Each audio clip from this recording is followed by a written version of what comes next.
그럼 저희 오늘 이렇게 바쁜 토요일에도 불구하고 발제를 부탁드려서 죄송스럽고, 아무튼 저희 한국도시설계학회 부동산연구위원회에서 데이터 미래도시 세미나로 저희 세미나 열게 되었는데요.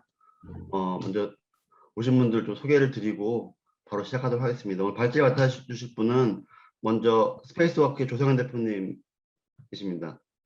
예, 안녕하세요. 스페이스워크의 조성현입니다. 예, 다음 두 번째 발제는 한신대 공공인재학부의 노동철 교수님. 안녕하세요. 한신대학교 노수철입니다.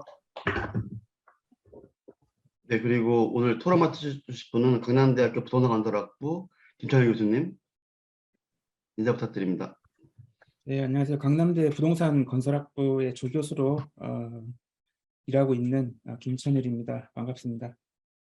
네, 마지막으로 바쁘신 중에도 참석해 주신 저기 서울시 건축주택정보팀장님이신 윤은정 박사님 소개드립니다. 네, 안녕하세요. 서울시의 윤은정 팀장입니다. 저는 주말에 일 때문에보다 육아 때문에 조금 바쁘지만 애들 밖에 지금 놀게 하고 있습니다. 네, 오늘 많이 또 기대하는 마음으로 참석했습니다. 네, 그리고 밖에 또 플로어에도 몇 분 계신데 나중에 또 질문이나 이런 게 있으시면 자유롭게 채팅이나 대화로서 말씀드리 해주시면 감사하겠습니다. 오늘 발제와 토론은 먼저 조성현 대표님이 발제 1발제 해주시고, 그다음에 두 번째로 노동철 교수님 2발제 해주신 다음에 저희 다 그 이후에 한 5분 정도 브레이크 하고 종합 토론으로 그렇게 진행하도록 하겠습니다. 시간 관계상 그렇게 진행하고요. 다른 분 외부에 계신 분들 질문 있으시면 채팅이나 대화 통해서 질문도 또 받도록 하겠습니다. 네, 그러면 먼저 조성현 대표님께서 발제를 준비해 주시겠습니다. 예, 발제하겠습니다. 네. 예, 안녕하세요. 스페이스워크의 조성현입니다. 일단 저는 이제 사실 학술 쪽은 아니고 이제 민간 기업을 하고 있고요. 그러다 보니까 저희 회사가 현재 하는 거, 그리고 좀 해왔던 것들에 대해서 좀 같이 공유드리고, 이 부분에 대해서 좀 같이 논의를 할 수 있게 준비하겠습니다. 일단 저희 회사가 지금 하는 그런 도시에 대해서, 저희 도시 개발에 적용 가능한 기술 및 사례에 대해서 저희 발표를 드릴 예정이고요. 일단 저희 회사의 기반 기술에 대해 설명드리겠습니다. 일단 저희 회사 같은 경우는 이제 두 가지 기술을 가지고 있는데요. 하나는 이제 건축 설계 엔진이랑 이제 가격 추정 엔진입니다. 이제 건축 설계 엔진은 어떤 도시의 땅이 있을 때 이 땅에는 이 땅의 물리적 환경, 건축 법규, 부동산 시세에 맞춰서 어떤 건축 형태가 저희 목적에 가장 적합한지를 도출하는 엔진이고요. 그다음에 가격 추정 엔진은 시세가 얼마인지를 추정하는 엔진입니다. 그러니까 즉 이제 시세라고 하는 거는 현재 이 땅값은 얼마가 되고, 현재 이 빌라를 매매하면 얼마가 되고, 또는 이 빌라를 부시고 새로 지었을 때 신축을 하면 얼마가 되는지를 이제 추정하는 엔진이고요. 이 두 가지를 가지고 저희 회사는 이제 접근을 하고 있습니다. 그래서 먼저 건축 설계 엔진에 대해서 이제 설명을 드리면은 이것도 조금 이따 더 자세히 설명드릴 수 있는 장이 있으면 좀 설명을 드리겠지만, 어떤 건축이 존재 가능한 전체 상태 공간에서 어떤 건축이 가장 적합할지를 이제 추론하는 엔진입니다. 그래서 좀 성격은 어떤 기존의 데이터를 학습해서 하는 것과는 좀 성격이 좀 다르고요. 그다음에 저희는 이제 기반 기술로 이제 심층 강학습을 좀 이제 많이 사용하고 있습니다. 그다음에 이제 가격 추정 엔진은 흔히 이제 지도 학습이라고 불리는 것들로 이제 많이 되는데, 이제 가격 추정 엔진 같은 경우에는 이제 거래되었던 사례들을 기반으로 이제 만약에 이 땅에 또는 여기에 가상의 건물에 거래가 일어나면 이제 얼마가 될지를 이제 추정하는 엔진인데, 오차율 같은 경우에는 이제 MDAP를 이제 사용합니다. 그러니까 MDAP라고 하는 거는 중위 오차율인데, MDAP 범위 내에 전체 거래 50%가 담기게 됩니다. 그러니까 즉 예를 들면 저희가 어떤 빌라에 대해서 1억이라고 예측을 했다. 그러면 실거래 사례가, 근데 MDAP가 3%니까 빌라 같은 경우에는 1억 300만 원이냐 9억 9,700만 원이냐 있을 확률이 50%라는 뜻입니다. 예를 들면 이제 가격 추정 엔진을 좀 활용하면 이런 식으로도 할 수 있는데요. 이게 보면은 다가구라든지 단독주택이라든지 토지 같은 좀 비정형 자산 같은 경우에는 한 9% 정도의 MDAP를 가지고 있습니다. 유의미하게 사용할 수 있는 수준인데요.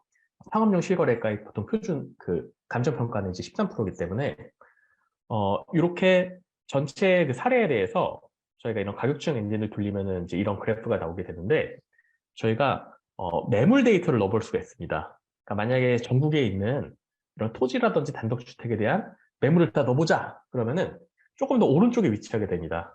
근데 이 오른쪽에 위치한다는 건 더 비싸게 나온다는 뜻인데요. 이 비싸게 나온다는 건 호가가 비싸 이렇게 해석할 수도 있는데 호가랑도 조금은 다릅니다. 그러니까 이거는 뭐냐면은 실제로 집주인들 보고 호가를 물어보면은 더 오른쪽에 그릴 거예요. 내 땅은 어느 정도 돼 이렇게 얼마에 팔아줘. 근데 이거의 의미는 뭐냐면은 부동산 중개인들이 이 정도 가격대면 내 지역에서 팔아볼 수 있을 것 같은데 합의입니다.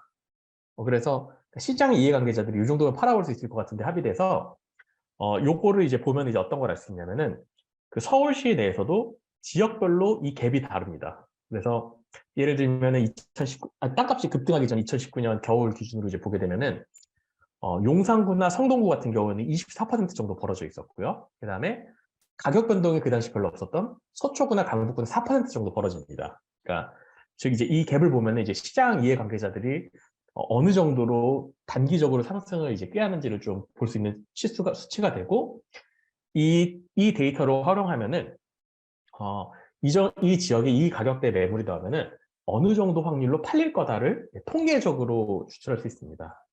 그래서 이제 이 두 가지 기술, 즉 건축 설계 엔진이랑 가격 추정 엔진을 가지고 저희는 이 땅을 어떻게 하면 잘 활용할지를 만들어내는 기업이고요. 저희가 이 사업을 하게 된 또는 이 기술을 개발하게 된 가장 근본적인 원인은 우리나라 또는 아시아 도시에는 굉장히 좀 작은 땅이 많다는 겁니다. 보시게 되면 이건 강남역 사진인데 이게 대로변에 있는 건물들 뭐 수백억, 수천억, 뭐 수조원 되는 건물들은 전문가들이 워낙 다루기 쉽지만 그 안쪽에 있는 건물들은 굉장히 좀 다루기 어렵습니다. 개인한테는 엄청 큰 자산이지만 사실 전문가들이 다루기에는 수수료가 워낙 작고 작은 자산에서 다루기가 어려운데 서울시로만 본다고 하면은 100평 이하의 토지가 80%고 200평 이하의 토지가 90%입니다. 즉 이런 좀 작은 땅들은 사실 전문가의 도움을 받기 어렵기 때문에 이런 부분을 좀 기술로 해결하자가 좀 저희가 이제 가는 길이고 실제로 굉장히 롱테일 시장입니다. 보시면은 뭐 예를 들면 50억 이하다 그러면 거래로 보면은 진짜 자산운용사나 전문가들은 절대 보지도 않은 크기지만 뭐 건수로는 99%, 금액으로는 한 68% 정도 되고요. 뭐 건설로도 봐도 50억 이하의 건설이 건수로는 95%, 액수로는 한 40% 정도 됩니다. 이렇게 파편화되어서 쪼개져 있기 때문에 저희는 이런 기술을 가지고 이제 두 가지 제품을 만드는데요.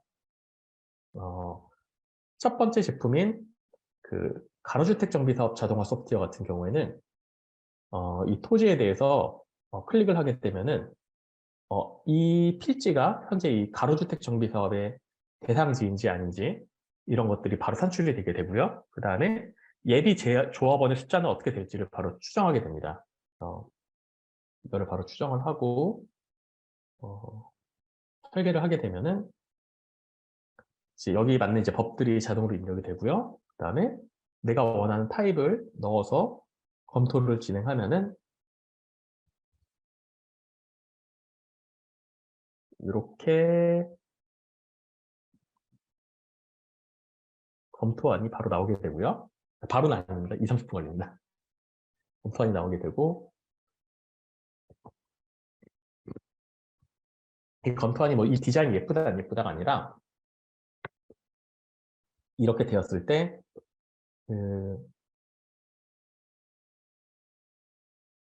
보시면은 종전자산은 어떻게 되는지 현재 가치는 어떻게 되는지 또 개발하고 나면은 어떤 가치로 변모하는지 그다음에 여기에 맞는 이제 사업성 검토 서식들은 어떻게 되는지가 나오게 되고요. 이거를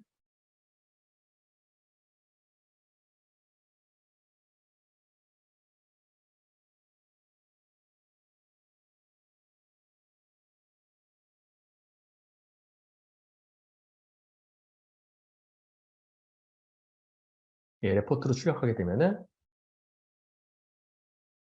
이거 오래 걸리네요.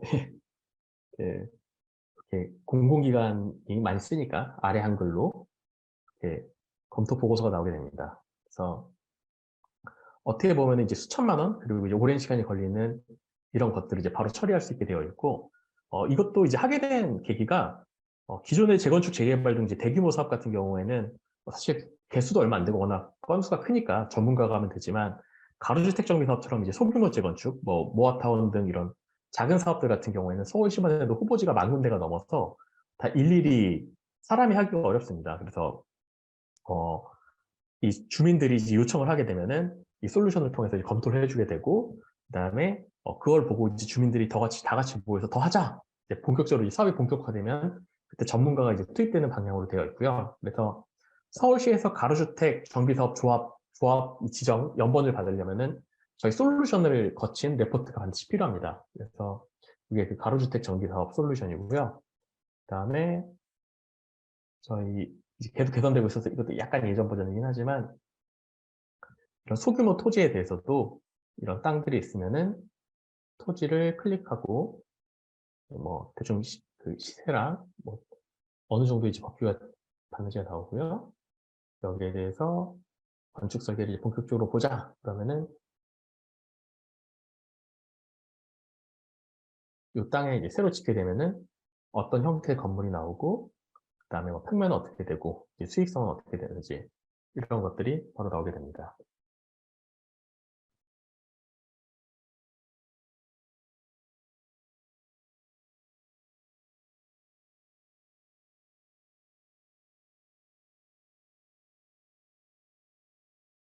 예, 그래서 이게 저희가 기반 기술을 가지고 저희가 하는 업, 즉 이 땅을 어떻게 하면 좀 잘 쓸 수 있을지에 대해서 이제 하는 거라고 하면은, 지금 이제 앞으로 설명드릴 거는 그럼 이걸 가지고 저희가 도시 계획이라든지 이런 데 좀 어떻게 좀 적용해야 하는지 사례들을 좀 보여드리도록 하겠습니다.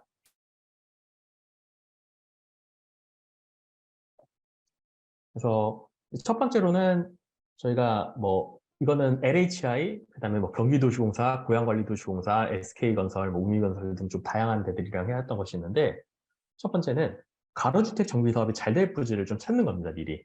그러니까 기존의 어떤 정책 같은 경우에는 주민들이 이 사업 재건축할 수 있어요라고 하면은 그때 가서 이게 되는지 안 되는지 검토했다고 하면은 미리 잘 될 부지를 좀 데이터로 찾는 건데, 이거 같은 경우에는 저희가 이제 하다 보니까 굉장히 좀 중요한 지표를 발견했습니다. 어떤 걸 발견하게 됐냐면은 그 뭐 건축 설계 잘 나오고 이것도 굉장히 중요하긴 한데, 결과적으로 해보니까 그 후보지 중에서 사업이 잘 될 부지는 이제 어떤 부지였냐면은, 그 시장이 이제 기존의 이제 아파트 재건축 같은 경우에는 워낙 이제 많이 일어나면서 사람들이 대지 지분이 돈이 된 데가 충분히 학습되어 있습니다. 즉 뭐 둔촌 주공을 사면서 이게 지금 현재 아파트 상태가 18평이니까를 보는 게 아니라 대지 지분을 보잖아요. 아파트를 사면서도 마찬가지고. 그런데 이런 가로주택 정비 사업 대상지 아파트들은 그 시세에 반영이 되어 있지 않은 겁니다. 그러니까 예를 들면 내가 수원에 20평짜리 빌라를 사는데 얼마나 빚이 잘 들고 예쁜 건지를 보지, 이게 뭐 땅값 대지 지분이 얼마인지를 보지 않지 않습니까? 그래서 그러다 보니까 이 시장 가격이랑 재개발 후의 가격에 좀 괴리가 생겼습니다. 그래서 예를 들면은 종전자산의 가격이 땅값보다 현저히 싼 경우들이 생기게 됐었는데, 예를 들면 100세대가 2억에 거래되고 있으면은 이 100세대짜리 아파트는 전체가 200억이지 않습니까? 근데 땅값이 400억인 경우들이 꽤 있었습니다. 이거는 땅을 싸게 산 효과가 나면서 굉장히 사업성이 잘 나오는 부지였고, 이 상위권에 있는 땅들은 50%가 막 조합 설립들이 진행되고 있었기 때문에 나머지 50%가 사실은 정책적으로 또는 이제 사업적으로 접근하기 굉장히 좀 좋은 부지가 되었었고요. 이거 같은 경우는 LH공사랑 이제 했던 것인데, LH공사가 지금 9,000개 필지 중에서 2,000개를 대상으로 주변에 어떤 주민의 땅이랑 합쳤을 때 가장 효과적인 개발이 되는지를 찾은 겁니다. 이거 같은 수만 케이스를 검토한 거고, 이것도 당연히 이제 사람이 하기는 거의 불가능한 태스크인데요. 이거 같은 경우는 왜 했었냐면은 그 국토부에서 이제 자율주택 정비 사업 시범 사업을 하라고 한 거예요. 그래서 근데 갑자기 그 LH공사가 내가 땅 있다고 해서 옆에 주민 보고 저랑 같이 개발합시다면은 또 저리 가라고 하잖아요. 왜 하냐고. 근데 그러다 보니까 저희가 찾은 게 뭐냐면, 옆에 주민 혼자서 개발하면 정말 안 되는데 LH공사랑 같이 하면 잘 되는 땅을 찾은 겁니다. 그런 거 같은 경우에는 사실 시장에서도 저평가가 돼 있고 개발하려고 하셨던 이제 지주 같은 경우는 이미 내 땅이 잘 개발이 안 된다는 걸 알고 있기 때문에 훨씬 설득이 쉬워지는 이제 그런 케이스를 찾을 수도 있고요.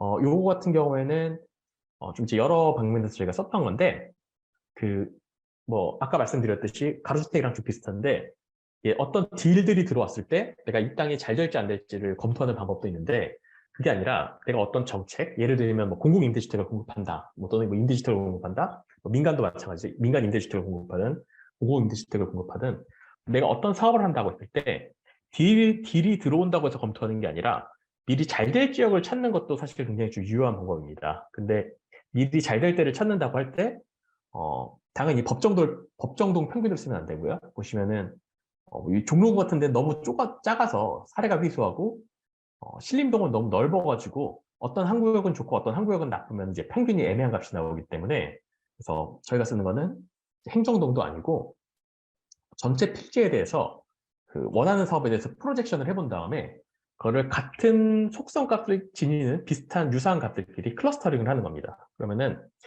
이 같은 색깔을 나타낸 표시한 지역이 같은 속성 값이거든요. 평균이 비슷한 지역들.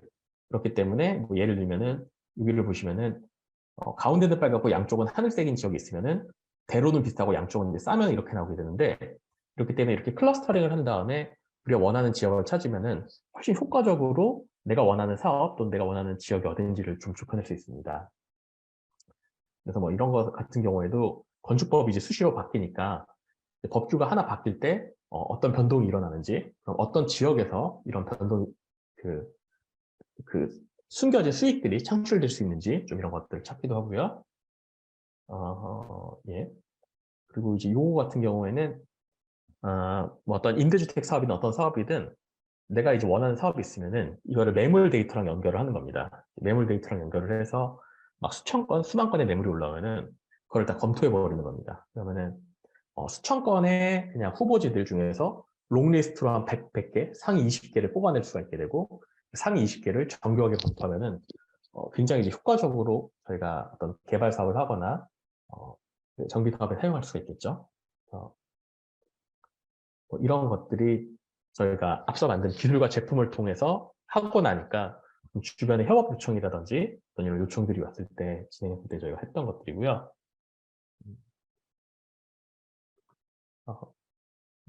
지금 효과적으로 좀 정책이나 자원을 쓰는데 사용될 수 있을 것 같습니다.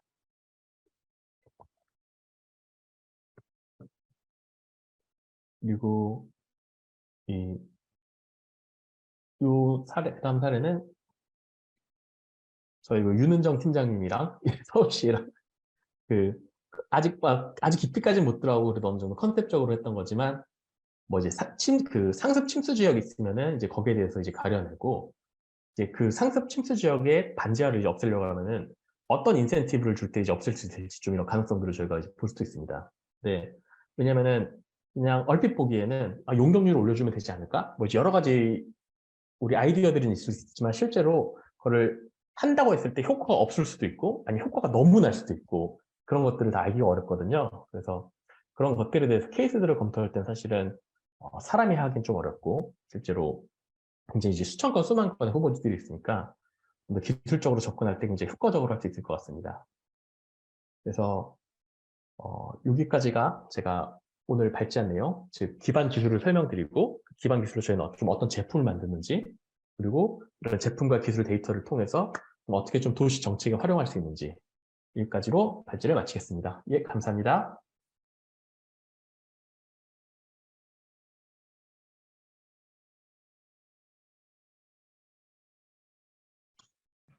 네, 발제 감사합니다.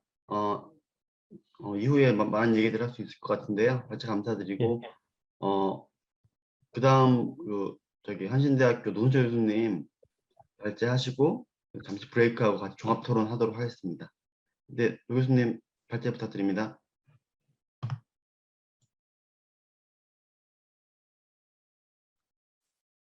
네. 결제를 잠깐만 준비를 하고. 화면 보이세요? 네.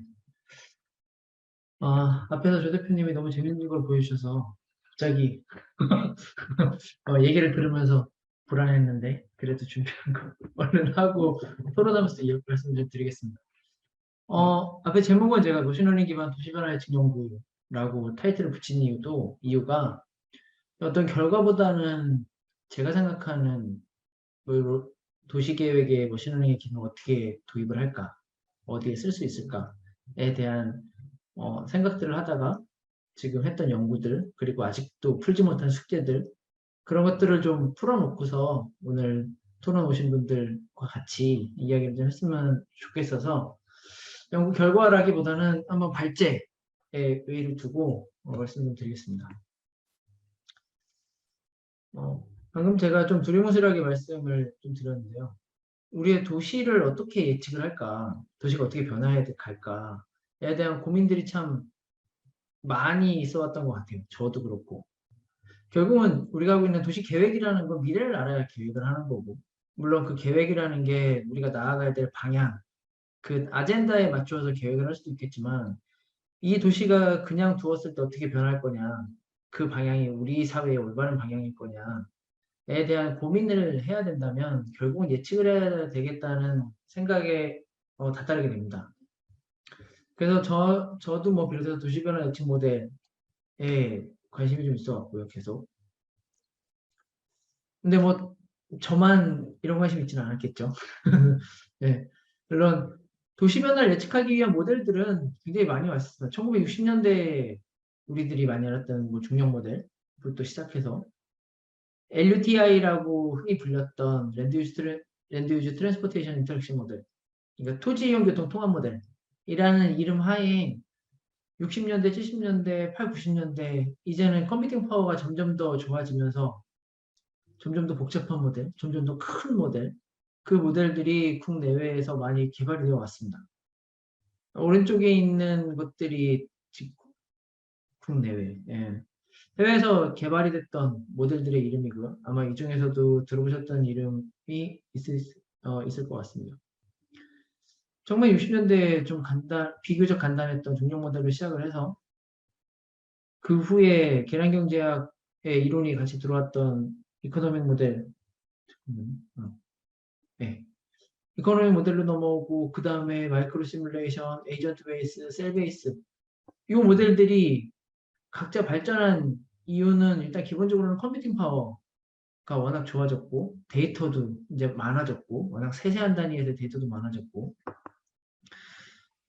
결국 LTI 모델에 왜 이렇게 데이터가 많아 필요하고 컴퓨팅 파워가 더 좋은 게 필요하냐, 그 얘기는 LUTI 모델의 앞에 보시는 이 구성에 있는 거라고 저는 생각을 합니다. 결국엔 컴퓨터 프로그램으로 우리 도시를 프로그래밍 해야 된다는 거죠.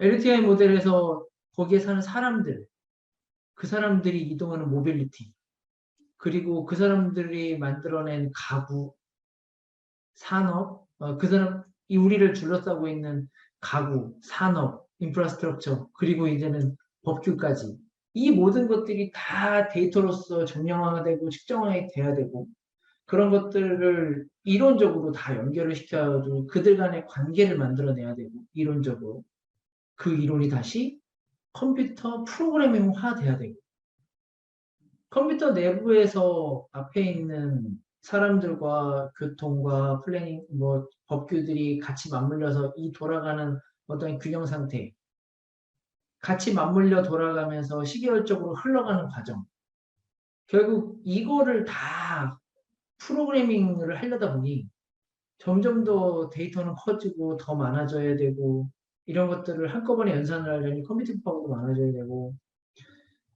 그러면서 이 모델들이 지금 어느 정도까지 거의 제가 볼 때는 뭐 사람 하나하나 개개인 한 명 한 명을 프로그래밍 하지 않았을지 어느 정도까지 많이 세분화됐다고 생각이 드는데요. 근데 이런 과정을 보면서 생각이 들었던 게, 도대체 그럼 얼마까지나 더 세세하게 도시를 구성할 거냐, 얼마나 더 복잡한 모델까지 갈 거냐 우리가. 앞에 보시는 그림은 영화 매트릭스의 유명한 장면입니다. 결국은 우리 도시에 있는 모든 건물, 모든 기반시설과 모든 사람들까지 다 프로그래밍 할 건가?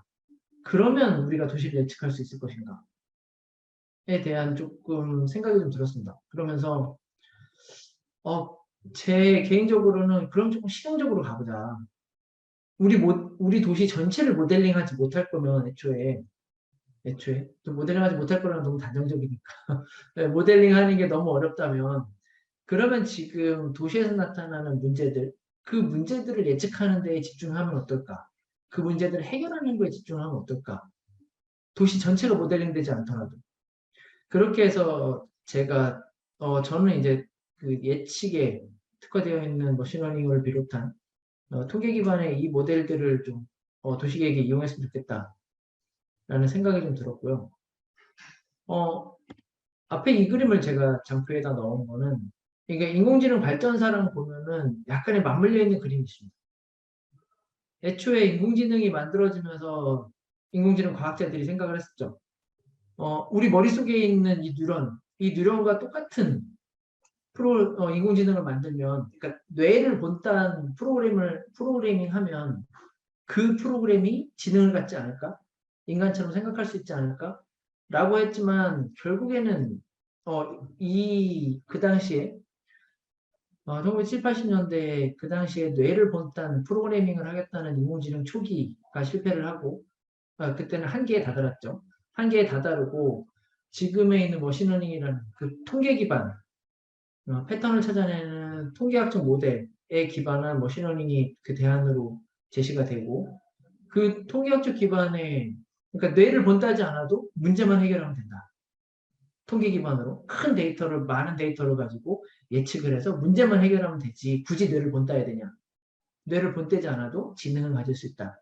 라는 생각이 갖다 보면 지금의 머신러닝이 굳이 신경망 기반이 아닌 모델들이 많은 분야에 쓰이는 것도 뇌를 본따지 않아도 통계학적 기반으로 해결할 수 있겠다라는 것과 지금 제가 도시 모델링을 생각하는 것과 약간 좀 맞닿아 있는 게 아닐까라고 생각을 해서 제가 장표를 하나 넣었었고요. 네, 앞에 제가 2021년도에 썼던 논문을 하나 소개를 드리면서 같이 이야기를 좀 할까 합니다. 2021년도에 지금 중앙대학교에 있는 박정호 교수님이랑 같이 지금 오른쪽에 있는 그림 많이들 아시는 흔히 얘기하는 핫플레이스들 흔히 얘기하는 핫플레이스들이 우리나라 용어로다가 이제 젠트리피케이션이라고 부르는 주거지의 상업화 자꾸 밀려 들어가는 조용했던 도시 공간에 카페나 레스토랑이 밀려 들어가는 걸 예측할 수 없을까? 지금 생각했던 것처럼 앞에 제가 생각했던 것처럼 젠트리피케이션이라는 국내 용어로서 젠트리피케이션은 이 문제를 예측할 수 없을까? 라는 생각에 시작을 했던 연구고요. 왼쪽에 있는 그래프는 90년도부터 2018년도까지 서울시 주거지역, 1, 2종 일반 주거지역 내에 카페랑 음식점의 개업수입니다.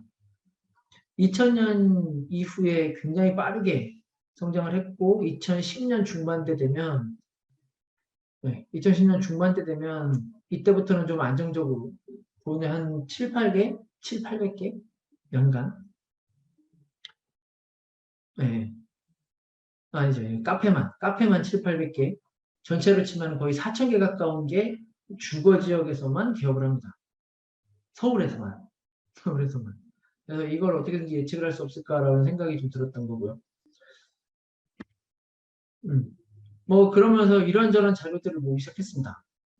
1, 2종 일반 주거지역 내에 단독 다가구 주택만 가지고 여기서의 타겟은 그 필지에 여러 개의 건물이 있다면 주거용도의 면적이 가장 넓은 필지 그 필지만 골라내고 용도가 단독이거나 다가구 다세대 주택인 것만 골라내고 1, 2종 주거지역 내에서 그리고 나서 2011년부터 2016년간 그 필지에 카페랑 식당이 개업을 했느냐 우리 일반 음식점 카페랑 일반 식점들이 개업을 했느냐 그렇게 찾았더니 전체 저희가 찾은 게 이게 전수는 아닐 수도 있습니다. 저희가 데이터 처리하는 과정에서 정확하지 않았던 데이터들을 버렸기 때문에 전수가 아닌지는 답은 잘 못해요. 어쨌든 저희가 가진 데이터로서는 전수였는데 약 27만 개 정도의 필지가 저희의 데이터로 들어왔고 그 중에서 한 0.3% 정도가 5년 동안 카페랑 식당이 들어갔습니다. 그 위치에.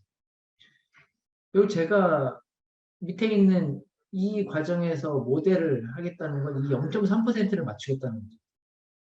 5년 내에 0.3% 필지가 개업한 위치를 맞출 수 있느냐, 맞추는 모델을 만들겠다는 게 이 연구의 목적이었었고요. 뭐 거기에 예측하기 위해서 개업에 영향을 미치는 요인으로 해서 뭐 지가, 요건 지가는 그냥 지가가 아니라 상대 지가, 그러니까 주변 지가에 비해서 그 지가가 얼마나 싸냐, 얼마나 더 비싸냐. 그래서 상대 지가를 만들어 상대 지가를 넣고 뭐 교통시설, 교육, 공공, 녹지, 뭐 용도지역, 뭐 그 지역의 수요라고 하는 일자리 수, 건축물 용도 뭐 이렇게 해서 만들어서 넣었고요.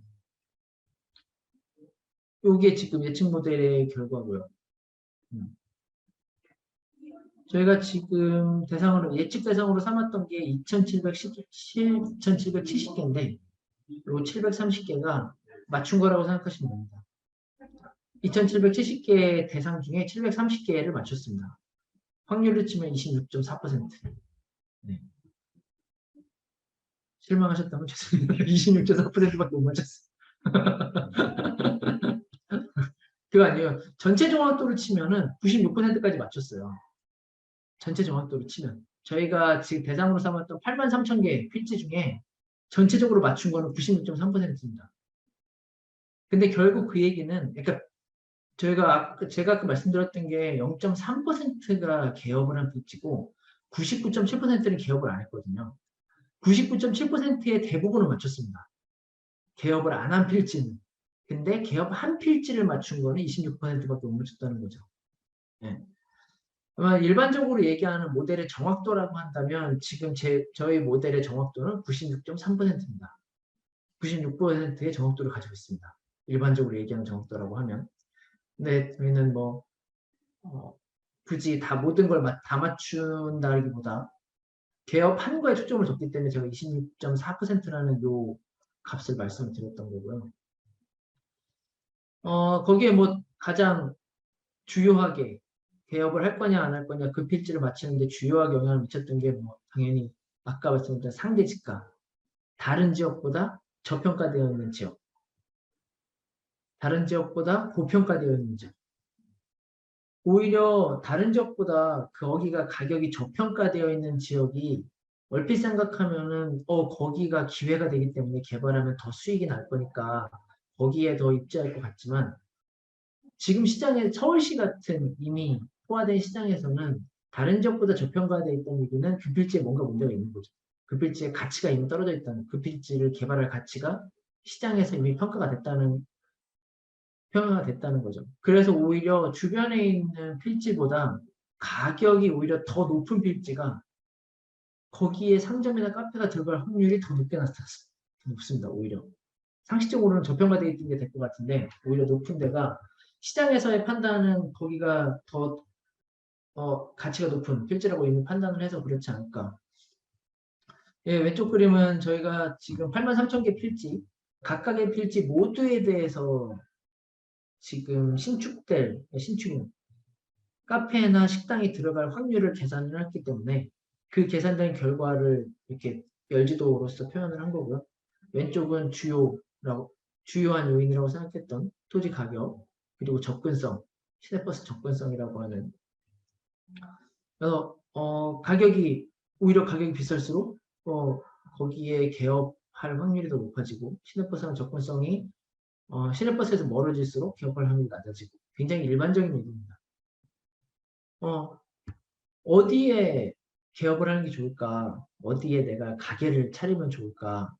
라고 다들 굳이 전문가가 아니더라도 많은 분들이 머릿속에서 생각하는 요인은 거의 비슷할 것 같습니다. 제 생각은. 그리고 그게 크게 벗어나지 않을 거라고 생각이 듭니다. 앞에도 마포, 서촌, 강남도 제가 논문에서는 예시로서 세 군데 지역을 나타냈던 거고요.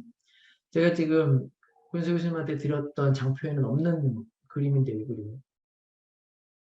이게 사실 앞에 보여드렸던 열지도가 이제 이걸 바탕으로 그렸던 지도입니다. 즉 각각의 필지들마다 모두 여기에 카페와 식당이 들어갈 확률, 개업할 확률인 거죠. 개업할 확률. 빨간색일수록 개업할 확률이 높은 주택이고, 흐릴수록 개업할 확률이 낮은 주택이고, 네. 오른쪽은 서촌이고, 서촌만 해도 아무리 핫플레이스지만 상권 자체는 작잖아요. 그 사람들이 많이 다니는 그 길 자체, 그 길의 면에 있는 건물들 외에는 그 건물들의 바로 뒷건물들만 넘어가도 이렇게 상점이 들어올 확률은 확 떨어집니다. 근데 홍대 입구역만 해도 이렇게 블럭 단위로 어느 한 블럭 자체가 변할 확률이 높다는 거죠. 홍대 입구는. 이 블럭 자체가 변해버릴 수 있다는 거죠. 서촌이랑 홍대가 워낙 뭐 핫플레이스로 유명하고 젠트리피케이션으로 연구도 많이 된 지역이지만 둘이 경향이 다르다. 이런 걸 좀 볼 수 있을 것 같고요. 제가 마무리를 하면서 발제식으로 말씀을 드렸는데, 발제를 하면서 제가 같이 논의를 드리거나 하고 싶었던 얘기 중에 하나도, 제가 지금 83,000개의 필지를 가지고 예측 모델을 만들었는데, 아까 말씀드렸듯이 96%를 맞췄습니다. 근데 사람들은 대부분 정확도에 초점을 두죠. 근데 정확도에 초점을 둘 게 아니라, 저는 정책적으로는, 그냥 비즈니스 측면에서는 정확도가 더 중요할지 모르겠습니다. 근데 정책 쪽, 공공정책 쪽에서 보면 오히려 못 맞춘 거죠. 실제로 개업한 필지임에도 불구하고 저희 모델은 개업을 안 했다고 했으니까 못 맞춘 거. 얘도 못 맞춘 겁니다. 실제로는 개업하지 않았는데 예측에서는 개업했다고 봤으니까. 일반적으로 비즈니스에서는 맞춘 여기가 관심이 있겠죠. 하지만 공공정책에서는 여기가 저는 오히려 더 관심을 둘 만한 영역이지 않나라는 생각이 듭니다. 네. 실제로는 개업하지 않았는데 예측 모델에서는 앞으로 개업할 거다. 제가 거꾸로 얘기했군요. 죄송합니다.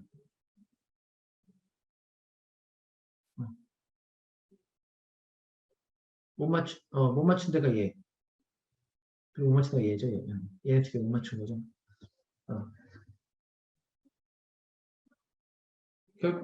실제로는 개업을 했는데 우리 예측 모델을 쓰는 미개업이다. 그러니까 모델에서는 개업할 확률이 낮은데 실제로는 개업을 했어. 그래 계획이는 저희가 알지 못하는 게 작동을 했다는 거죠.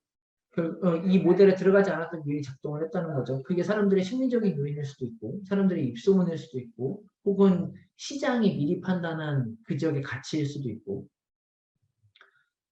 반대로 예측 모델은 개업을 한다고 했는데 아직은 개업을 안 했다고 한다면 이 2040개의 필지는 곧 개업이 될 확률이라고 생각할 수도 있고, 어떻게 보면은 곧 젠트리피케이션이 일어날 지역이라고 생각을 할 수도 있을 겁니다. 모델이 조금 더 정교해진다면. 네. 그래서 오히려 공공정책에서 머신러닝을 도시계획 분야로 들어오면서 맞추는 것도 중요하지만 맞추지 못한 거에 관심을 더 기울여야 될 수도 있다. 그게 복지 쪽으로, 복지 쪽 연구도 같이 했어요. 복지 쪽으로 넘어가면 오히려 복지 사각지대의 발굴에 이 지금 맞추지 못한 케이스들이 복지 사각지대일 수도 있다. 복지 사각지대를 발굴하는데 오히려 맞추지 못한 케이스가 굉장히 큰 시사점을 줄 수 있다. 라는 생각이 좀 들었습니다. 네, 제가 뭐 발제를 준비한 건 여기까지고요. 네, 머신러닝이라는 기법을 도시계획에 가져와서 어떻게 이야기를 할까? 앞부분에 도시 변화 모델이라는 굉장히 큰 이야기를 화두를 던지고 연구는 좀 작은 걸 하고 그렇게 해서 좀 하긴 하지만 이 머신러닝이라는 게 도시계획의 변화 모델에 도시 전체를 모델링하는 데 새로운 기법이 되지 않을까 생각이 들고요. 오늘 같이 이야기 나누면서 저도 좀 얻어갔으면 좋겠습니다. 네, 감사합니다. 네, 노우주님 발제 감사드립니다. 저희가 저희가 오프라인이 아니다 보니까 브레이크는 뭐 편하게 자율적으로 하시면 될 것 같고요. 저희 말씀하셨던 것과 마찬가지로 우선 저희 종합토론을 구성하신 교수님과 박사님께 먼저 토론에 대한 그 질문이나 느낀 점들 여러 가지 뭐 제안 사항들 편하게 말씀해 주시면 될 것 같고요. 혹시 플로어에 계신 분들 중에도 질문 있으신 분들은 직접 얘기하셔도 되고 아니면 채팅으로 저한테 글 남겨주시면 제가 뭐 대신 질문을 해드리던지 아니면 그렇게 하도록 하겠습니다. 먼저 강남대학교 김찬희 교수님 토론 부탁드립니다. 네, 발표 두 분 발표 잘 들었습니다. 우선 조성현 대표님 이름이 뭐죠? 제가 사이트 가봤는데 예, 랜드북, 랜드 랜드북, 뭐였던 것 같습니다. 예, 랜드북입니다. 제가 2017년이니까 그때 2017년으로 기억하는데 그때 한참 LH가 가로주택 정비 사업 한다고 주민 설득을 위해서 이렇게 지방 돌아다니면서 설명회 했을 때 그때 기억납니다. 그때 사업 타당성 분석을 해준다. 그렇게 했었는데 그때부터 대표님 기업에 참여하신지는 잘 모르겠어요. 근데 그때 제가 이걸 사업성 타당성 분석을 어떻게 한다는 거냐 그런 의문을 가졌었는데 오늘 어떤 이 플랫폼을 보니까 우선은 이제 기본적으로 이 소규모 땅을 가지고 있으면 뭐 예를 들면 제 친구 가지고 있으면 저는 당연히 이 솔루션을 하기를 추천을 드릴 것 같고요. 일단 누구나 한 번쯤 해야 될 것 같은 금액도 그렇게 비싸지 않은 것 같습니다. 제가 사이트 가봤는데 그래서 되게 훌륭한 플랫폼을 이렇게 만들어 주셔가지고 되게 선두주자라고 생각하고 있습니다. 이렇게 감사합니다. 정밀하게 하는 기업이 제가 볼 때는 없는 것 같은데 다른 기업도 마찬가지로 이런 프랍테크 방식의 다른 기업이 아니고 해외도 보니까 이렇게 결국은 밸류 캡처죠. 밸류 캡처를 어떻게 할 것인가. 많은 기업들이 있더라고요. 이제 방법론적인 측면에서 물론 이 필지가 많이 있지만 결국은 DLR이잖아요. DLR로 하시는 건데 부동산 자체가 이제 thin 마켓이다 보니까 트레이닝의 어떤 트레이닝 단계에서의 어떤 모형의 어떤 성능이라든지 테스트하고 밸류에이션 할 때의 어떤 이 모형의 성능 그것에 대해서 좀 어느 정도 믿을만 하다는 정도의 지표가 제시가 되어야 될 것 같은데 지금 이제 일반인이 느끼기에는 머신러닝의 툴이 블랙박스지 않습니까? 여전히 블랙박스이기 때문에 그 부분이 좀 설명이 되면 좋을 것 같고 그것이 궁금하신 분들은 그 다음에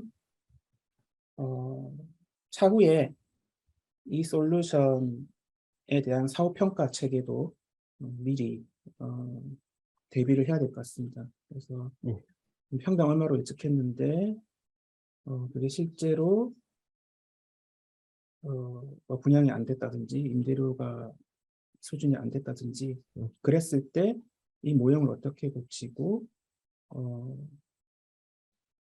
비즈니스 차후에 유사 필지의 부동산 상품을 건설할 분들에게 어떤 정보를 추가적으로 제공해 줄 수 있을지 그런 부분도 아마 사업평가의 관점에서 좀 더 미리 선제적 대비를 하면 어떨까 생각합니다. 이건 그냥 제가 이 솔루션에 대해서 평가할 수 있는 능력은 안 되고요. 저는 안 되고 차후에 어떻게 좀 더 발전시키면 좋을까를 제 아이디어라고 하면 거창하고 말씀을 드리면은 우선 이제 건축 파트에서 보면 이제 시공 모델, 그러니까 예를 들면 노출 콘크리트 형식으로 건설을 하는데 그 건설의 어떤 시공 어떤 뭐라고 해야 될까? 시공 방식, 비용은 줄이고 내구성을 강화하는 그런 방식의 시공이 적용되었을 때 비용이 얼만큼 줄어들고 그 대신에 그 필지의 주변 네이버후드의 부여되는 어떤 디자인의 가치, 어, 그것은 어떻게 되는지. 그래서 시공 모델 있었으면 좋겠어요. 지금 건축 모델은 그냥 스페이스 프로그램 정도잖아요. 그게 예. 근데 그게 이제 시공 모델, 비용, 시공의 어떤 방법, 비용이 어떻게 되고 이런 거 하면 있으면 좋을 것 같고, 그 다음에 이제 재건축이긴 한데 리모델링 사업 부분에서도 가치 평가가 되면 좋을 것 같고, 그다음에 이제 그 사이트에 가봤는데 이 사업 모델 확장할 때 이제 아파트 매매로 확장하신다고 제가 알고 있습니다. 그래서 그 분양가, 적정 분양가가 얼마냐, 그리고 매매가가 얼마냐라고 했을 때, 그 우리나라 사람들이 이제 보면 매매가가 이제 10억, 예를 들면 10억으로 딱 찍히잖아요. 근데 그 매매가가 일반적인 거래인지 아니면 이제 약간 다르게 말하면 그 내부자 간의 거래인지, 아무튼 그 사이에 어떤 비정상적인 거래일 때 거래일 수 있는데 그냥 이렇게 10억이 딱 찍히면 사람들이 그걸 다 믿고 여기 이제 10억이라고 하고 판단을 하거든요. 그래서 그 감정 평가, 기존의 감정 평가에서 하지 못하는 부분을 보완하는 방법에서도 이 툴이 좀 확장이 되면 좋지 않을까 싶습니다. 근데 이제 그 스마트 기술이라는 것이 표준화가 되고 그게 확산이 되고 수출이 되면 좋은데, 이제 아무래도 부동산 분야니까 그게 조금 어려운 것 같아요. 그 제품의 프로토타입을 만들고 그것을 다른 지역에 확산을 만약에 꾀한다면 어떤 부분을 또 고려해서 모형을 수정해야 되는지, 제품을 수정해야 되는지 그런 부분도 좀 고민이 필요할 것 같습니다. 만약에 그렇게 하신다면. 네, 첫 번째 발표에 대한 거는 뭐이 정도의 내용이고요. 네, 뭐 제가 잘 파악했는지 모르겠습니다. 네. 두 번째 발표 잘 들었고요. 이제 페이퍼가 퍼블리시 됐기 때문에 제가 뭐 이렇게 저렇게 할 수 있는 얘기는 아닌데, 제 고민을 좀 말씀드리겠습니다. 그 도시계획과 관련해서 지금 토지용에서의 화두가 서울에서도 이제 비욘드 조닝 발표도 됐고, 그 세종시 그 5-1 생활권 스마트 도시 국가 시범 도시에서도 그 유연한 토지 이용이 되게 강조가 많이 됐지 않습니까? 옛날에는 유클리디안 조닝으로 그냥 용도 지역을 잘라가지고 여기는 이제 노란색 칠해지면 또 못하게 되는데, 이제 그게 아니고 좀 더 점적으로 하고 토지 이용이 변화가 될 수 있도록 유연하게 한다. 우리 앞으로 이제 스마트 도시를 지을 건데, 이 스마트 도시의 3요소가 인프라, 데이터, 그럼 이용자라고 한다면 결국 그 데이터를 통해서 이용자의 피드백이 다시 기반 시설의 확장과 수정으로 이루어지는, 그렇게 그 도시 모델이 도시의 공간이 진화하고 적응력을 갖추고 유연해야 되는데, 그 미래의 유연성을 어떻게 우리가 예측할 수 있을지, 그 부분이 이제 향후에 우리가 좀 연구를 해야 될 분야라고 생각합니다. 그리고 머신러닝의 방법이, 물론 이제 경제학, 그 클래시컬한 경제학자분들도 이제 머신러닝에 관심을 많이 기울이긴 하는데요. 그러니까 이런 비판이 있긴 있습니다. 그러니까 제가 노승철 교수님한테 그거 답을 구하고자 하는 건 아니고, 이렇게 그 가비지 캔 모형이라고 이렇게 이제 이것저것 집어넣어서 나오는 대로 이제 하겠다는 건데, 그 이코노메트릭에서 말하는 그 인과 모델하고 이 모형 머신러닝 모형의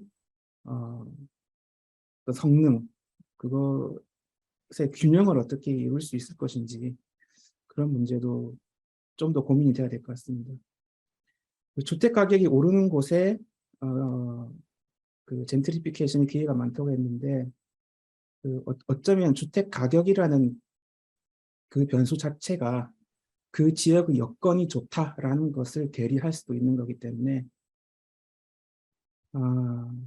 그것을 어떻게 더 발라낼 수 있을지 정보를 그 부분도 좀 고민이 더 필요할 것 같습니다. 예. 그리고 이제 제가 한 10년 전에 미국에서 이제 봤을 때 뭐 상점 뭐 점포를 여는 거라든지 거기에 가치가 어떻게 될지를 예측할 때 그 입력 변수가 엄청 정교하더라고요. 그러니까 예를 들면 한 블락에 어떤 좌표에 있는지, 코너에 있는지, 코너 바로 옆에 있는지 이런 것들. 그리고 그 코너에 맹벽이 있는지, 그러니까 맹벽은 이렇게 미국에 그런 게 많은데 길 지나가다 보면 그냥 시꺼먼 큰 벽 있지 않습니까? 공장 부지나 그런 그게 그런 게 있는지 없는지. 그 다음에 3차원적인 그 데이터가 나중에 수집돼야 될 것 같습니다. 그래서 층별 효용, 층별 효용이죠. 이 점포를 1층에 열 수도 있고 2층에 열 수도 있기 때문에 그 층별 효용을 예측한 지금 감정평가원에서 부동산원에서 이렇게 층별 효용을 내고 있긴 하지만은 그게 층별 효용 의 예측이 조금 더 머신러닝의 관점에서 정교하게 이루어지면은 향후에 토지 이용의 변화, 공간 이용의 변화를 예측할 때 조금 더 도움이 되지 않을까 그런 생각을 합니다. 네. 제 토론 여기까지 하겠습니다. 네, 토론 감사합니다. 다음은 서울시 윤은정 선장님 토론 부탁드립니다.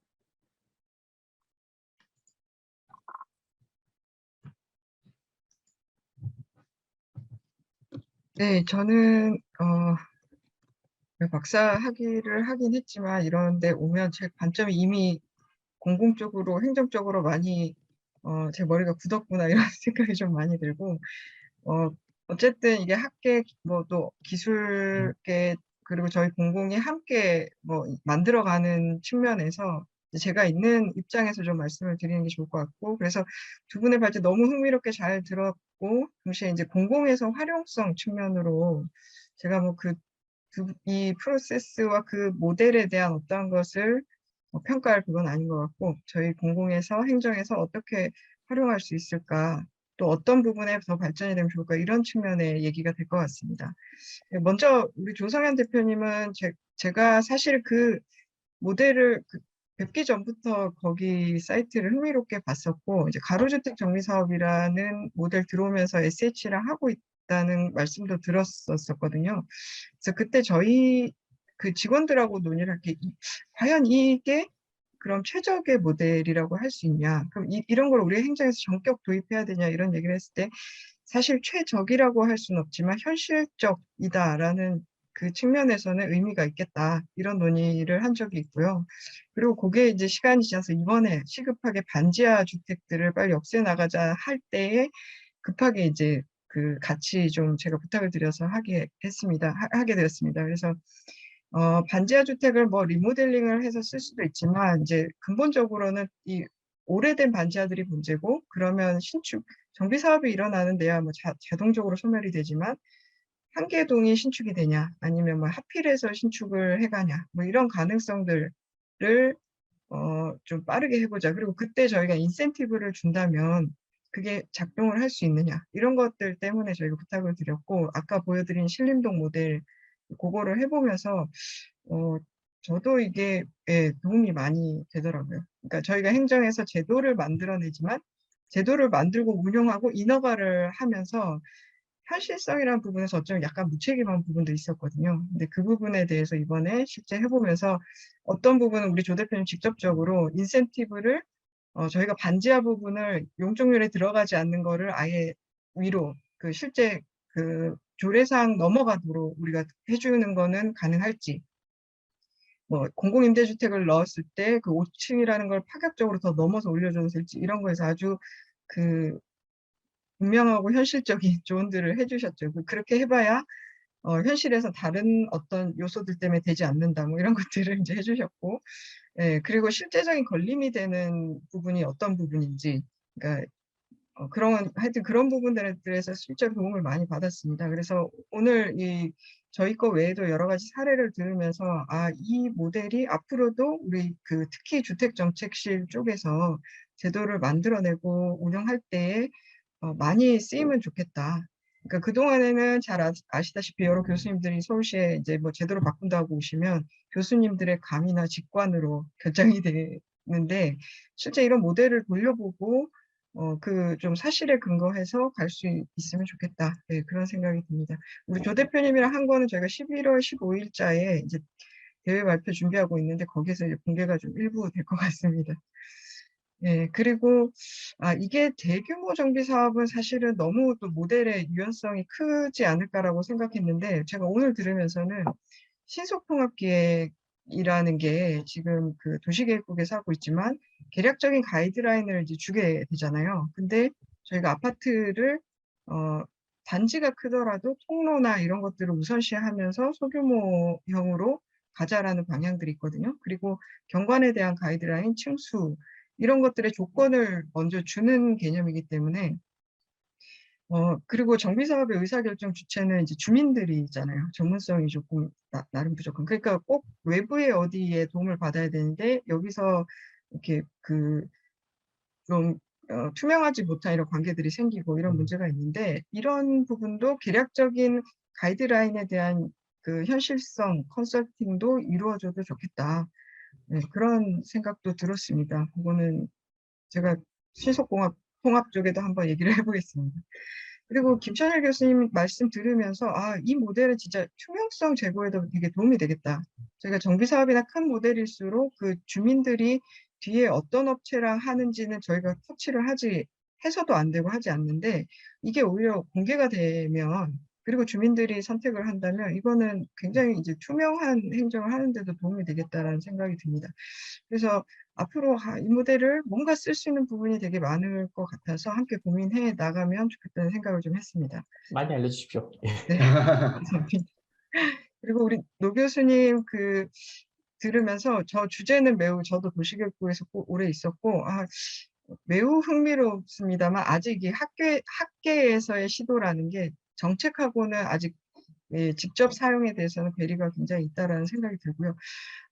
한 개 사례를 들어주셨는데, 머닝러신의 도시변화 예측이라는 이 개념은 너무나 이렇게 흥미로운데, 사례가 아직은 너무 이렇게 지역적인 사례일 수 있어서, 그래서 그 사례로 도시계획과 연결할 수 있는 방법들이 어떤 것일까, 이제 머리가 좀 많이 복잡해진 것들이고요. 근데 분명한 거는 필지의 정확도, 필지를 맞추는 정확도를 말씀하셨는데, 경향은 거의 저희가 도시계획에서 쓸 수 있지 않을까 라는 생각입니다. 그래서 도시기본계획, 도시관리계획, 요즘 도시계획 굉장히 이렇게 비판이 많잖아요. 무용론, 그리고 5년 지구단위 계획 재정비를 했을 때 이게 뭐가 다르냐, 실효성이 뭐냐. 그리고 심지어 지구단위 계획은 필지단위 가이드까지 주는데 특히 용도 부분은 별로 실효성이 없거든요. 근데 이런 부분에서 지금 말씀하신 머신러닝이라는 것들이 다양한 측면에서 개발이 된다면 도시계획이 굉장히 과학적으로 제시될 수 있겠다라는 생각이 들고요. 그리고 지금 말씀하신 거는 주거가 상업으로 바뀌는 것만 말씀하신 거죠. 그러니까 기존에 상업이 있었던 건 말씀하지 않으신 거죠. 네, 그러니까 그럼 서촌 같은 데는 이미 상업화가 많이 되어 있어서 변화가 적다고 볼 수 있는 거 아닌가요? 서촌이요. 서촌 뜨기 직전까지 데이터가 있습니다. 일반적으로 그러니까 서촌이 이제 맛집, 뭐죠? 핫플레이스. 핫플레이스에 인정되기 전에, 네, 그 전 데이터부터 해서 핫플레이스로 인정받고, 후에 얼마만큼 들어왔고, 이제 그 패턴은 지금 모델에 들어가 있죠.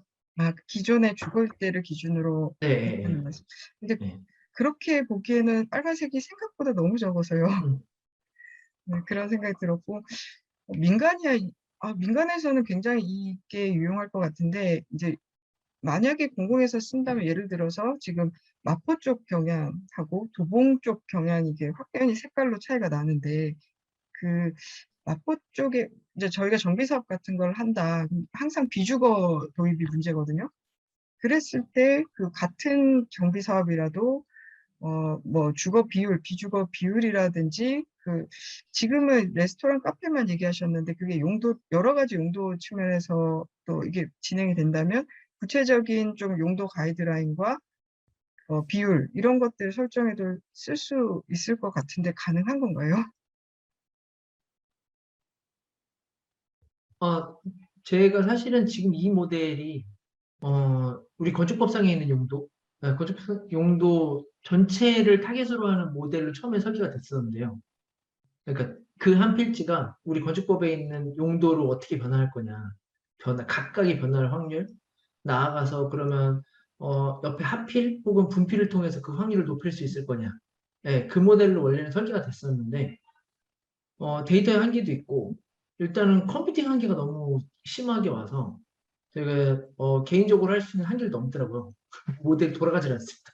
계속 컴퓨터에서 아예 돌아가질 않아갖고 저희가 일단은 그럼 첫 단계로서 논문을 하나 쓰고 이제 계속 발전을 시키자 해서 이제 첫 단계로서 냈던 논문입니다. 애초에 계획은 건축법상의 모든 용도가 들어와 있었습니다. 계획은.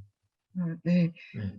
용도라는 측면에서도 정밀한 그 변화와 예측까지 된다면 적어도 지구단위계획 지침이 이렇게 공격을 받고 무력화된 형태는 아닐 수 있겠다 이런 생각을 했습니다. 그래서 그 예측 기법들이 앞으로 그러니까 시간은 걸리겠지만 이게 계속적으로 좀 발전해가고 도시계획으로 연결돼서 정말 데이터 기반의 합리적인 계획, 도시계획 이게 좀 될 수 있도록 가면 좋겠다는 좀 그런 바람을 생각해봤습니다. 저희도 많이 지원하겠고 관심 갖도록 하겠습니다.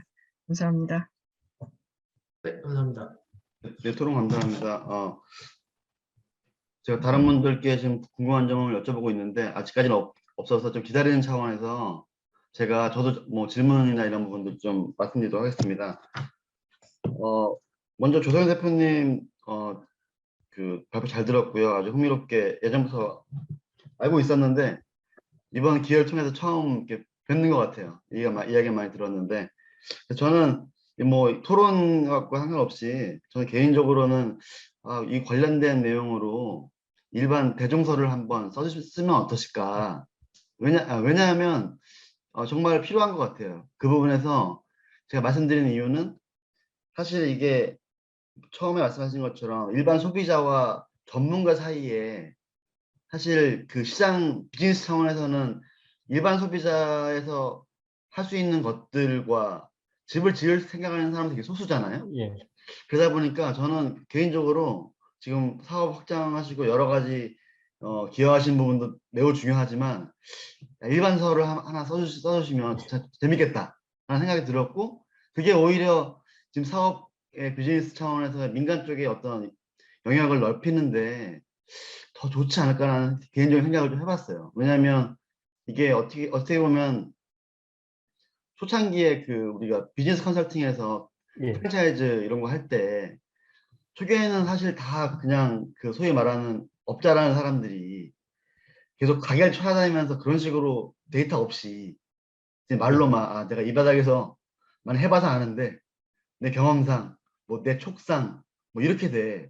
사실 그게 엄청나게 많은 피해도 많이 일으켰고 주먹구구식의 어떤 많은 문제도 발생시켰는데 결국 아직까지도 집을 짓는다고 하는 거는 정말 전문가의 영역이고 그나마 아파트 같은 경우에는 이제 데이터가 그나마 많긴 하지만 주로 좀 한국에 계시는 뭐 단도 다가구 다시다 같은 경우에는 사실은 그 정보가 너무 제한적이다 보니까 상대적으로 서민들이 많다는 가정하에 보면 더 피해를 많이 볼 수 있는 부분도 있다 보니까 그런 상황에서 뭐 토론과 상관없이 대종서를 하나 써주셨으면 좋겠다라는 생각을 개인적으로 좀 해보고 싶고요. 또 하나는 이제 공통적으로 저희가 이제 이런 데이터 기반의 건축이라든가 도시계획 그거 이야기하면서 아직 참 부족하고 채워져야 될 부분이긴 하지만 이 개인에 대한 정보라고 하는 것들이 어떤 형태로든 좀 들어갔을 때 좀 더 예측이 잘 되는 것들이 되겠다는 생각이 드는데 그 부분 역시나 뭐 개인정보 보호라든가 이런 문제가 있긴 한데 다른 뭐 시험평가 회사라든가 이런 쪽이랑 또 조인을 해서 할 수 있는 어떤 아이템들이 있지 않을까라는 그 개인적인 생각도 좀 해봤습니다. 그래서 우선 뭐 처음 말씀드렸던 그 내용들을 보게 되면 이제 아파트 가격에 대한 부분 자체도 좀 변동이 커지는 세계 유동성 정세라든가 뭐 미국 모기지 상승이라든가 여러 가지 봤을 때 뭐 아파트의 일반도의 시장 하에서 조금 변화는 있지 않을까 싶은 생각이 들어요. 그렇게 된다고 하면 이제 집을 지을 생각 혹은 집을 아파트가 아닌 주택에 관심을 갖는 시장들도 좀 커지지 않을까 어떤 그런 생각에서 그런 부분들을 좀 말씀드렸고요. 뭐 제 케이스도 제 케이스도 마찬가지긴 한데 저희도 이제 본가에 그 단독주택이 있는데 단독주택이 그 인접한 도로에서 한 켜 들어가 있는 집이에요. 근데 보면 동네가 예전에 한 20년, 30년 전에는 양호한 일단의 저층 주거지였는데 그게 2개씩, 3개씩 단독주택을 빌라 하시는 분들이 사가지고 빌라를 다 계속 지어와서 지금은 되게 양호하지 않은 주택지가 됐어요. 뭐 주차환경도 안 좋고. 근데 어떻게 보면은 그분들은 이제 특정 지역에 한정해서 이 사업지를 물색하는 형태가 되는데 결국 시장이 이제 더 경쟁이 되다 보면 사업지를 내 지역에서만 할 수 있지는 못할 것 같아요. 그럼 말씀하신 이런 솔루션 같은 경우에 뭐 현재의 뭐 지가라든가 아니면 단독주택지의 그런 분포라든가 아니면 주변에 이렇게 지어진 빌라들이 많은 지역 이런 지역에 아마 이런 개발하는 사람들한테 그런 어떤 뭐랄까요 정보라고 할까요? 아니면 그런 서치할 수 있는 것들 뭐 이런 것들도 어떻게 보면은 제공할 수 있는 아주 일반 소비자는 아니지만 중간에 개발을 하는 그분들한테는 그런 부분들의 어떤 그런 니즈를 충족시킬 수 있지 않을까라는 생각도 좀 해봤고요. 그 다음에는 이제 아까 말씀하신 것처럼 이제 계속 그런 평가에 대한 부분들을 말씀하셨는데 김 교수님 말씀하신 것처럼 실제 이 후보지에 선택된 곳과 정말 더 나가서 한 단계 더 나가서 실제로 지어지는 부분들 그러면 거기에 한 단계가 더 넘어갈 텐데 과연 어떤 부분들이 그렇게 실제로 이루어지기까지 되었는지에 대한 부분들도 나중에 이제 뭐 피드백 과정을 통해서 한다면 좀 더 예측이 좋아지는 이런 게 되지 않을까 싶은 생각이 들었고요. 그리고 뭐 서울시의 뭐 문제라고 하면 결국은 그 문제라고 하기보다는 이제 풀어야 할 부분이라고 하면 결국 기본적으로 법상에 정해져 있는 부분과 이후에 이제 소위 얘기하는 공공기여에 대한 부분과 인센티브라고 하는 부분들이 있는데 그 차원에서 어떤 부분들 결국은 공공기여나 인센티브에 대한 부분들에서 어떻게 변동이 될지에 대한 것을 통해서 예측을 좀 해볼 수 있지 않을까라는 생각을 좀 들었고요. 그리고 최근에 보게 되면 여러 가지 변화하는 부분들 중에 그 역세권 청년주택 같은 경우에 제가 알기로는 최초에는 이제 500제곱미터로 시작했다가 이제 열악한 부분들 때문에 1000제곱미터로 이제 병행이 됐는데 사실 저 같아도 개인적으로 내 땅이 역세권 청년주택 되는지 막 물어보는 분 꽤 있더라고요. 그래서 그런 분들도 이제 있는 걸 봤을 때 결국은 이렇게 그 제도가 지침이 변동해서 됐을 때 대상지가 얼마나 증가하고 감소하는지 뭐 그런 부분들까지도 좀 고려해 볼 수 있는 것들을 사전에 좀 스크리닝 된다고 하면 정책 차원에서도 뭐 결국은 뭐 변경됐을 때 얼마나 차이가 나타나는지가 사실 중요한 부분이다 보니까 그런 부분들도 조금 후보지 탐색이라든가 이런 부분에 참고할 수 있지 않을까 생각이 들고요. 그리고 어떻게 보면은 이게 이제 주택은 아니긴 한데 약간 매번 나오는 것처럼 서울에서 제 문제라기보다는 이제 개선이 많이 필요한 부분들 중에 이제 저층 주거지 부분들이 발생을 하는데 사실 저층 주거지의 제일 큰 문제들은 주민들이 느끼는 제일 불편함들은 주차장이거든요. 주차장.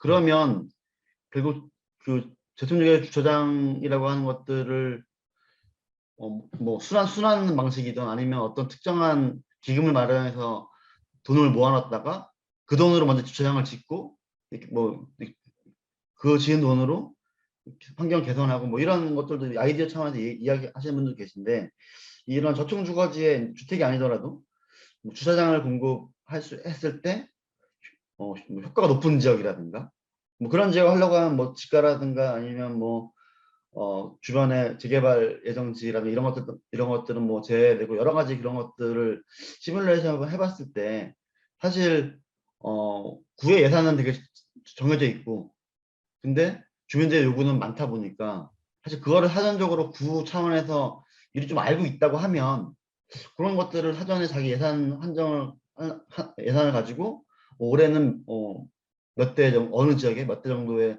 주차장을 공급하는 것들 뭐 이런 것들을 같이 해보고, 만약에 그 인근 지역에 무슨 다른 공공 계획이 있다고 하면 그걸 연계해서 할 수 있는 방법들 이런 것도 제안해 볼 수 있지 않을까 라는 생각들을 해봤고요. 노 교수님 저와 같이 연구도 해보시고 그래서 재밌게 잘 들었고요. 저도 마찬가지로 그 개업으로 예측이 되었는데 개업이 안 된 곳 혹은 미개업으로 예측되는 개업된 곳 이런 것들은 결국은 여기에도 이제 사람에 대한 정보나 혹은 시장에 대한 정보들이 더 포함되면 어떨까라는 생각도 들었고요. 또 하나는 결국 개업이 예측이 안 되었는데 개업된 곳들이라고 하면 과연 그곳들은 계속 영업을 유지할 수 있을까? 예를 들면 그런 것도 좀 궁금했어요. 그러니까 저희가 뭐 예전에 뭐 폐업 같은 경우도 많이 같이 고민도 해봤었고, 그래서 과연 만약에 그 평균보다 아주 많이 짧게 영업이 된다고 하면 사실은 모델은 미리 그걸 알고 아예 그 결과 안 되는 걸 예측한 거 아닐까라는 그런 생각도 좀 들긴 하거든요. 그래서 그런 부분에서 우리가 관심 있는 그런 뭐 폐업이나 이런 생존율 뭐 이런 차원에서도 그런 걸 한번 조인해 보면 또 다른 이야기가 되지 않을까라는 생각도 좀 해볼 수 있었습니다. 그래서 또는 그리고 말씀하신 것처럼 뭐 지금 미개업된 데는 사실은 뭐 어떤 이벤트가 발생하지 않았기 때문에 확인해 볼 수는 없겠지만, 미개업을 예측됐는데 개업된 곳들에 대한 것들은 아까 그런 부분들 혹은 정말 개업된 곳들이 뭐 특정한 형태로 개업이 됐다거나 뭐 특정한 어떤 업종이라든가 아니면 특정한 뭐 형태라든가 아니면 특정한 시기라든가 아니면 특정한 어떤 뭐 제도의 변화에 의해서 됐다거나 하든 그런 부분들을 조금 더 개업된 데를 위주로 좀 더 세밀하게 조사해 본다고 하면 그 부분들에 대해서는 조금 다른 얘기도 재밌는 얘기도 해볼 수 있지 않을까라는 생각을 해봤고요. 그런 상황에서는 결국은 개업된 시점에서의 그 주변 그런 어떤 동종이라든가 이종이라고 하는 업종 간 뭐 경쟁이라든가 이런 부분들도 사실은 어떤 업종들은 사실 옆에 주변 가게들이 있었을 때 잘 되는 업종이 있고, 어떤 업종들은 이 동네 뭐 유일한 빵집 이런 것처럼 이제 경쟁이 없을 때 잘 되는 업종들이 있을 텐데, 그런 부분들은 사실 그 방면으로 조금 더 보시면 어떤 결과가 나올까라는 궁금한 점들이 좀 있었습니다. 그래서 우선은 뭐 저도 제가 들으면서 재밌게 생각했던 부분들 그걸 한번 말씀드렸고요. 제가 다시 말씀드리지만 조 대표님은 뭔가 책 쓰시면 좋을 것 같아요. 꼭 써주세요. 네. 예. 관련된 뭐 빅데이터 관련된 제가 다른 관련된 부분들도 참여하고 있는 부분이 있어서 또 그쪽에서도 제가 또 한 발제 요청드려서 널리 알릴 수 있는 방법들을 저도 한번 고민을 해보겠습니다. 그래서 다음에 또 제가 또 발제 요청드리면 미리 말씀을 드리면 또 받아들여 주시기를 또 부탁을 드립니다. 네. 제가 지금 2번이나 그 플로어에 계신 분들께 요청을 드렸는데 다 워낙 발제와 토론을 잘 해주셔서 궁금한 점이 없으신 것 같습니다. 그래서 특별한 어떤 요청사항이 없으면 저희 예정된 시간이 거의 다 돼가지고요. 한국도시설계학회가 주관하고 부동산연구위원회가 주최한 오늘 미래도시 세미나 관련해서 이 세미나를 마치도록 하겠습니다. 발제해주신 조동현 대표님, 노선재 교수님, 그리고 토론해주신 김창희 교수님, 윤은정 박사님, 감사드립니다. 네, 남은 주말 즐겁게 보내시고 또 개인적으로 연락드리도록 하겠습니다. 감사합니다. 예, 감사합니다. 고생하셨습니다.